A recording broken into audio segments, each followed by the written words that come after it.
I can't believe there's a Hollywood movie coming out that's actually got me excited. Take a look at this trailer for the film 13 Hours, a film about Benghazi, Libya, directed by Michael Bay. Take a look. I called fire support.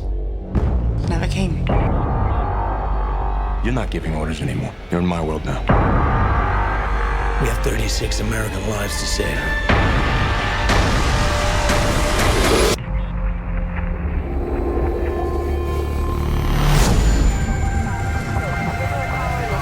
It's spectacular and exciting, as you'd expect from Michael Bay, who did the Transformer movies and Armageddon and Pearl Harbor. So big shows, big special effects, and a touch of patriotism, which is rare in Hollywood, which prefers dreary anti-American films when it comes to wars. This movie looks like it's the opposite. It shows the soldiers as the heroes and the anti-soldier bureaucrats from the State Department are the villains here, as in Hillary Clinton's State Department. That's the thing. This film is about a calamity, the Al-Qaeda terrorist attack on the U.S. consulate in Benghazi, Libya, that killed the U.S. ambassador there and others. This is the big story that the White House and the State Department and the mainstream media tried to brush aside and even cover up because it happened less than 2 months before the 2012 presidential election, and Obama's entire theme was he had defeated Al-Qaeda, so he deserved re-election, even if the economy was still devastated.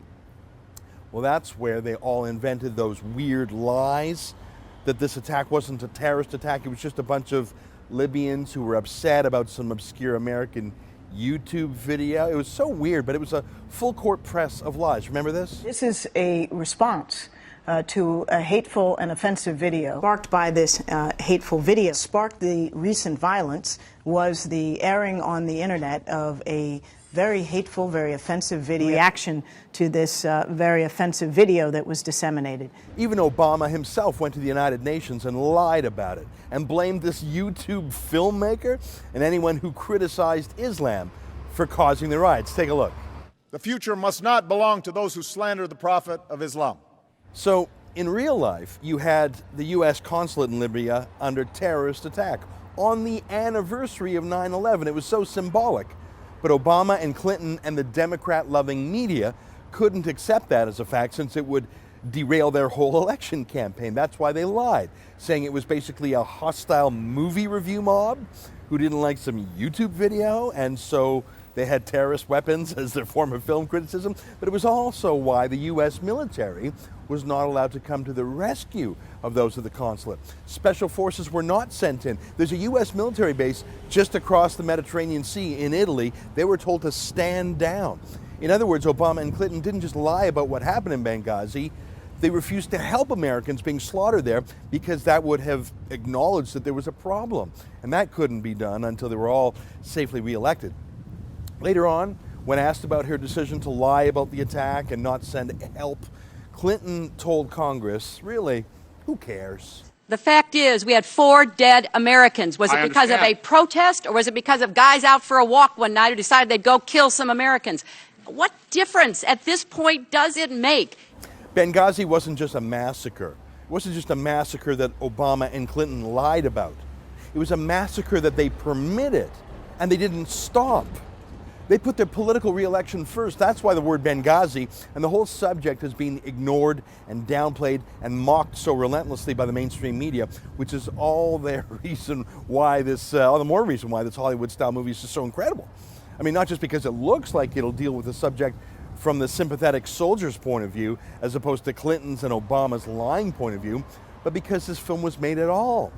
I predict this movie will be a huge blockbuster at the box office, just like Clint Eastwood's film American Sniper.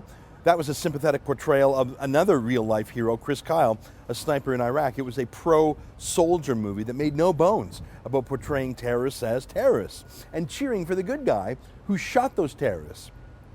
The official people hated that movie. Some university campuses even banned the film. I'm not kidding. But severely normal Americans and friends of America around the world loved the movie. It grossed more than $500 million in sales.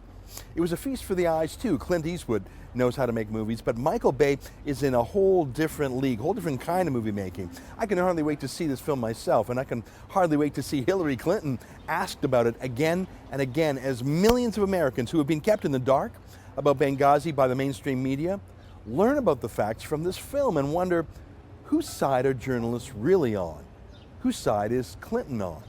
What difference at this point does it make? Let me leave you with one more excerpt from the trailer. And let me know in the comments if you plan to see this movie like I do.